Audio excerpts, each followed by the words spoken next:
nice height.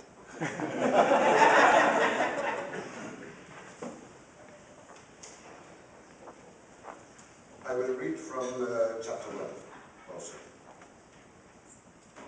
Remain calm and follow the instructions. Laurel calls Sniff. Calm? How can anyone about to die remain calm? The truck's enclosure had a subtle smell ingrained in its polished steel surfaces and expanded metal grills. A smell no amount of steam and disinfectant could remove. It was the odor of fear, of sweat tinged with a whiff of feces and vomit. There was a shudder, a hollow thud, and the hiss of hydraulic bolts locking. The rear of the truck had coupled against the building. Overhead, the speaker continued his monotonous mantra. Remain calm. Laurel blinked.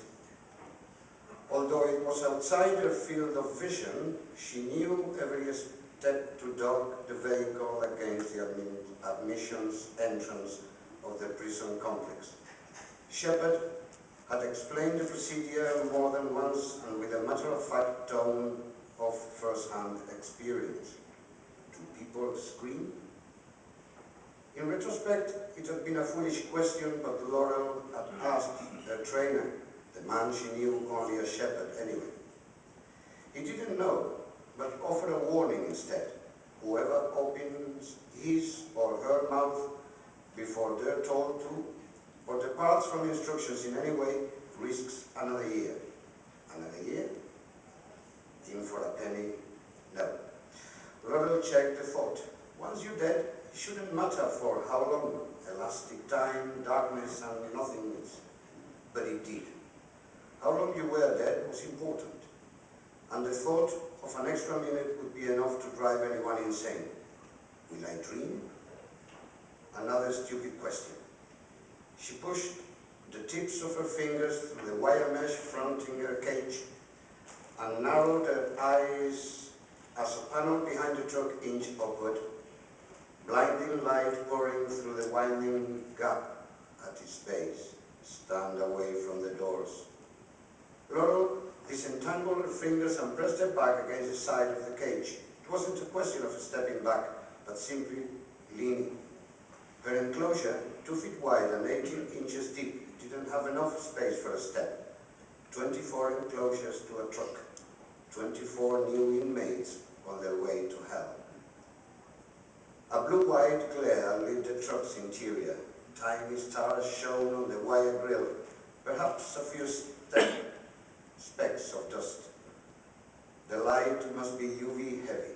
We don't want germs, do we?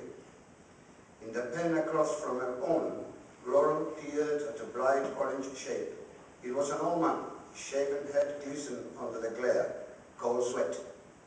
His mouth opened and closed like a goldfish in a bowl, or better still, like the face in Munch the Scream. A snap, and the door to her enclosure soon opened smoothly on its hinges. 51585316, exit your compartment, remain calm. How thoughtful. Ladies first. After standing in the same spot for several hours, the metal floor outside her pen felt cold. No shoes? Nerves have probably triggered her question since she already understood the horror. But Shepard had answered anyway. No, no shoes. What for? Walk out of the truck and into the adjoining room. Laurel stepped forward, darting a glance back at the pens, each with an orange outline inside, like gaily wrapped mummies tucked into as many catacomb niches. Remain calm, stand inside the circle at the center of the room. Behind her, she heard the truck rear panel slide back down, its bolts ramming home. No witnesses. Nothing to give the other 23 prisoners a clue. Undress and drop your clothes inside the circle. She pulled a t-shirt over her head, tore at the street-bottomed trousers around her waist, and stepped out of the cloth as it pulled around her feet. Cold. She maneuvered both feet over the garment, not on the wear, no need. Warmth seeped through her soles, her warmth soon to wane.